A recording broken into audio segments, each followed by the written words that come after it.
Amores, o conteúdo hoje de história vai ser sobre a chegada dos portugueses, tá? Presente no livro de vocês na página 30 e 31. O rei de Portugal, Dom Manuel o Venturoso, como assim ele era chamado, ordenou a Pedro Álvares Cabral que partisse para as Índias.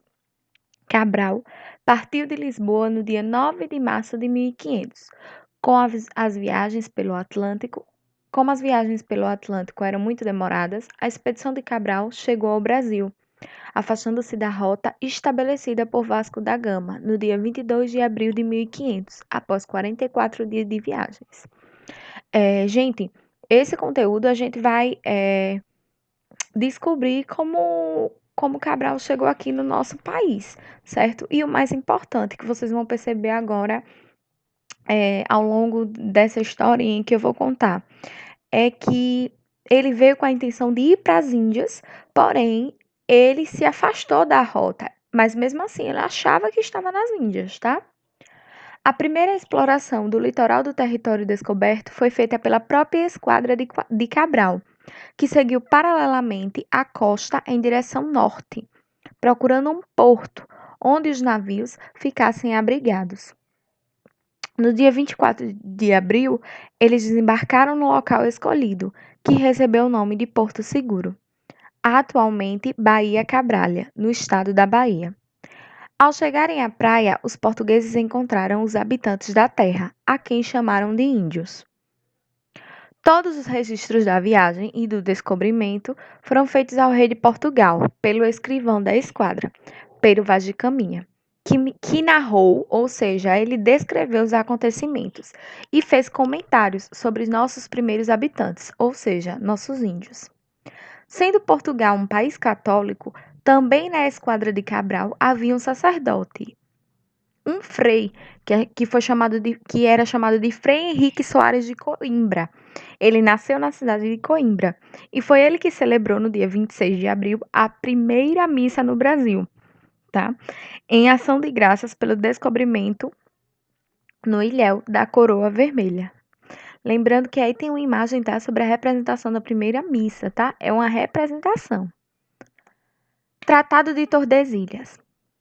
Portugal e Espanha eram os países mais desenvolvidos nas técnicas náuticas, ou seja, pelos mares, tá? Eles tinham técnicas que ajudavam eles a navegar com mais facilidade, tá?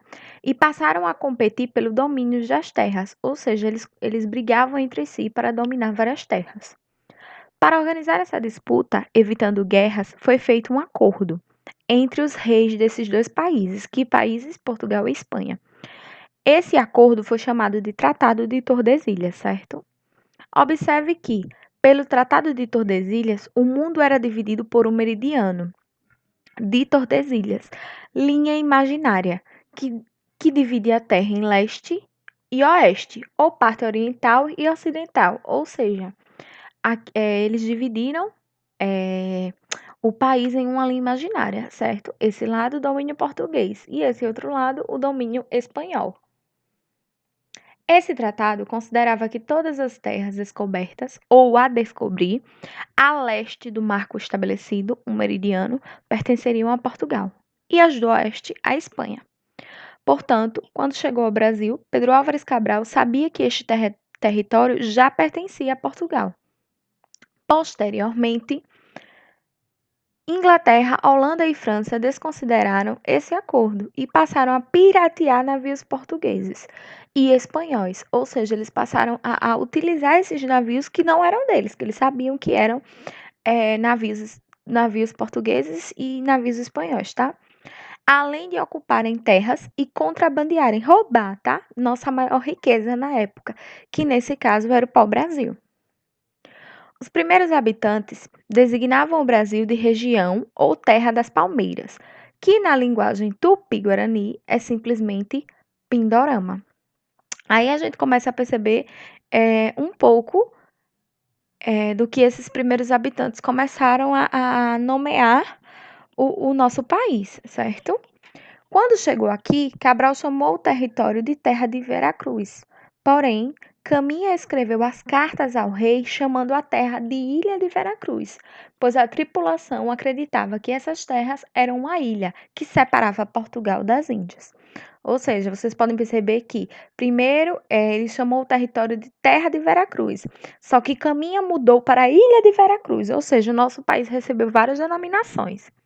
No dia 2 de maio, a esquadra de Cabral, após a celebração de uma segunda missa, deixou as terras do Brasil e seguiu viagem para as Índias, onde deveria manter o comércio, adquirindo as especiarias.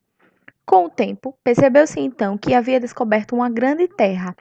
Passaram a chamá-la agora de Terra de Santa Cruz, pois o rei de Portugal, ao escrever para as autoridades católicas, usou a expressão Terra de Santa Cruz.